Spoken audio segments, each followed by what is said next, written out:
I take it you're Duray's uncle, is that correct? That's right. Okay.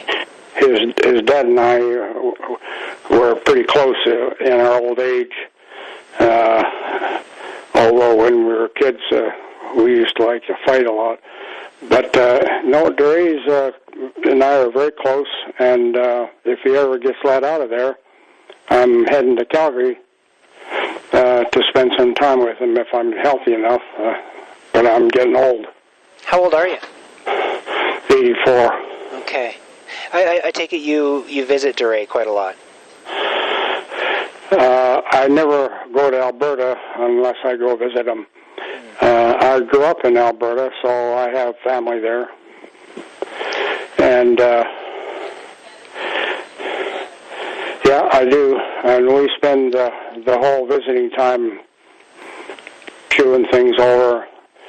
The visiting is a real stressful on me trying to get in, because they won't open the door till exactly the start time, and they take at least a half an hour to process you before you go in. So I got quite ticked off with that, but that's irrelevant in this case. How long have you been visiting him in prison?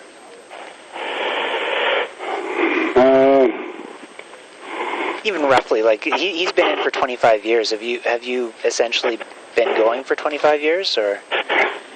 Well, it doesn't seem like it, but yeah, but probably on average once every 2 years. I don't go to Alberta much. It's a long trip, but whenever I'm there, I go. Have you seen changes in Duray over the years? He changes quite a bit, but back and forth.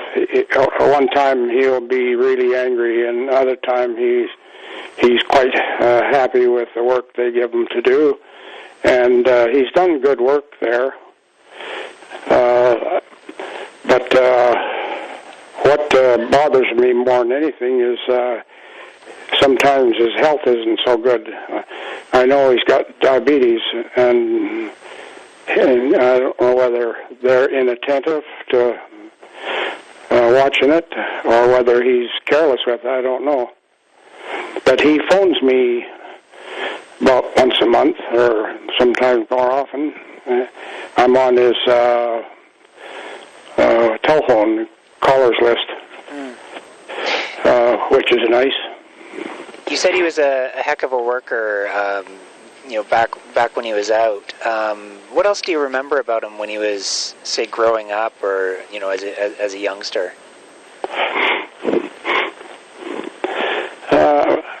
I think things were pretty normal as far as I could see. I know he didn't always get along with his dad very well, and but I wasn't really exposed to that. This is mostly hearsay after the fact. But he got himself into trouble and couldn't seem to get away from it. But I know he was always, when he had a job to do, he did it conscientiously. And he was fairly wild, I would say. Wilder than I ever was, anyway. What sort of wild? Well, getting drunk for one thing, driving recklessly, and then other drugs he fooled around with, and he eventually married a girl, but they didn't get along very good either. I know he has a son, and I haven't seen him for, since he's been in jail. I haven't seen his son. So the son is all grown up and married and has family, and I don't know. I suspect they're not all that close. It would be hard. But he was always had a good word for me, and we always liked being together.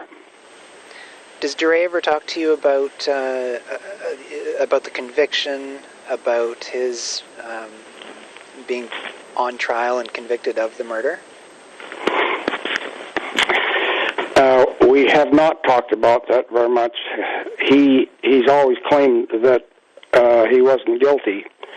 And when that legal group did a report on the trial and all that, and I had a chance to read that, his sister Jan let me read that when I was in Calgary one time. And I was sort of startled in a way that it seemed like there was something wrong with all the evidence that was presented. When you go to prison, you mentioned he has health issues. What do you know of the conditions in the prison where he is? Do you know what type of room he's in, or anything about his day-to-day life there? Well, he was upgraded to minimum security, maybe 2 years ago, and then they caught him with some tobacco, and I still find this amusing, and they bumped him back into the regular prison. He's always had access to his computer, although if it breaks down, it takes a lot of effort to get it fixed, and I don't think they have any online access. He reads a lot. He also writes, or used to anyway, write letters for other inmates if they had issues with conditions. He would write letters for them. So he's quite a good letter writer, and we've exchanged lots of letters over the years. As far as his health, though, that's the thing. Diabetes can't be neglected because it affects things, and I know he's having trouble with his feet, and that usually means sooner or later amputation.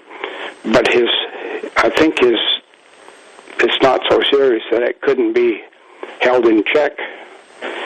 But when he requests medical help, there's not much interest on the part of the prison to attend to it.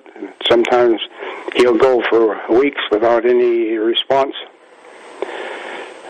So that kind of negligence to me is not good.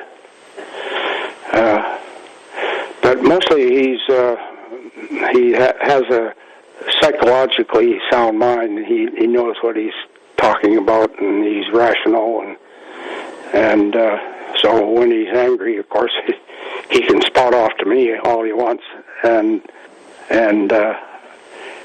but when we're finished our meeting, we always have a good hug before I go, and he's quite sensitive in many ways. Things that I've read that he's written, they seem quite eloquent. Would you consider him an intelligent man? Yes. Yeah. He didn't. I don't think he finished high school, but he sure has a way with words. When he does write, and that's not all that often anymore, he would write 3 or 4 pages, and sometimes he would type it out on his computer, and sometimes handwritten. Now you probably are aware then from having read the document, which I assume you mean the submission to the Justice Minister. He is asking the Justice Minister for a final look at his case. The minister's had it for a couple years now. Yeah. Any thoughts on that? Maybe any sense of how that process has been for him, waiting to find out what happened? Well, it's one of those things that you get, and I talk to Rachel Barsley once in a while, and also Duray when he calls, and I keep hearing the same thing for 2 years, that we expect something to happen in the next month or so, or the next few weeks, and then and the time really goes by.